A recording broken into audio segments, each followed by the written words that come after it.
welcome to our Energy Connect studio, Future Energy Asia 2023. I'm delighted to have Narsingh Chaudhary, Executive Vice President and MD Asia Pacific at Black & Veatch, coming down to the studio to speak about the energy transition in Asia. Narsingh, thank you so much for joining me. Thank you so much for having me here. It's really a pleasure talking to you and attending this event. Now, I want to start off by asking what you think about emerging technologies that are getting you excited that are coming to the energy industry. There are several. The energy transition is really a huge buzzword, as we know. And as we all know, technology has been always an enabler of solving some of the biggest problems mankind is facing. So I see a couple of technologies which are really relevant of helping the industry reach their decarbonization goal. Green hydrogen, green ammonia, of course, is a big one. Carbon capture is another one. What we're also looking at is how do you make the existing operations much more efficient, and just looking at the overall energy mix. So there are a lot of technologies which are getting, I would say, very mature. We are building the world's first green hydrogen project in US, a 220 megawatt project in Utah, and it's getting commercial. So I'm truly excited. What I also see is the acceptance of the fact that we don't have to switch off something to switch on something, and letting different energy technologies coexist. Very interesting, Narsingh. And I want to now get your viewpoint about the importance of the power grid, and is it getting enough attention?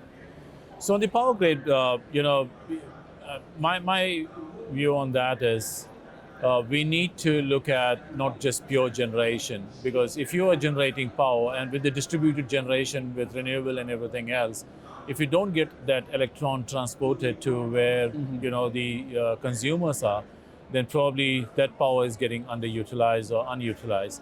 So while we are focusing a lot on generation with different technology, it's important that every electron that is being generated, it is being aggregated and being utilized.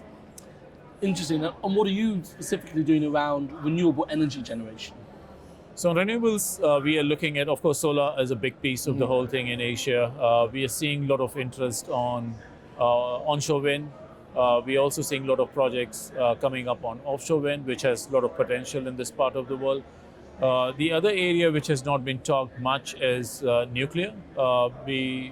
Post the Russia-Ukraine conflict, there is a lot of interest on SMR, small medium nuclear reactors, and obviously that's a technology which is being explored by countries which do not have enough natural gas. Absolutely, and you just mentioned natural gas. I want to. What do you think about LNG and natural gas role as playing as a transition fuel? So a lot of people call it transition fuel.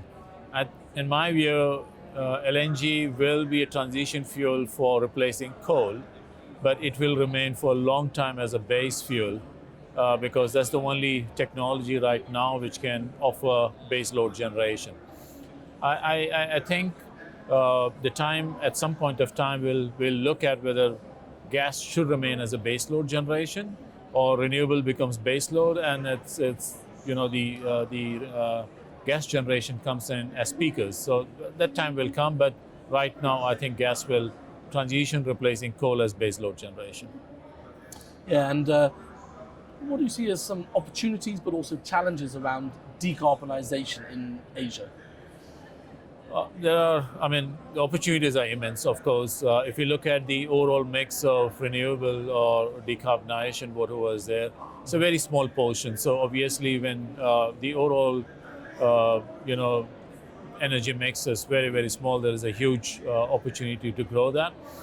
On the challenges, I think there are a couple of them. One is the government policies across the region needs to be consistent. It needs to offer the right framework for the developers or investors to be able to come in and do it. The technology piece, I think, is sorted out. For companies like us, we are here, we have been here for 50 years, always at the forefront in helping those companies implement those latest technologies, bringing on global expertise. But government policies, enough available talent, and ensuring that the investors, the governments, and the industry all coming together, working collaboratively, I think that's one of the challenge, but I'm seeing some good progress there. That's good to hear. Now, there's a lot of talk about hydrogen, but I want to get your viewpoints on, how the developments of hydrogen is going in Asia and ammonia as well, actually.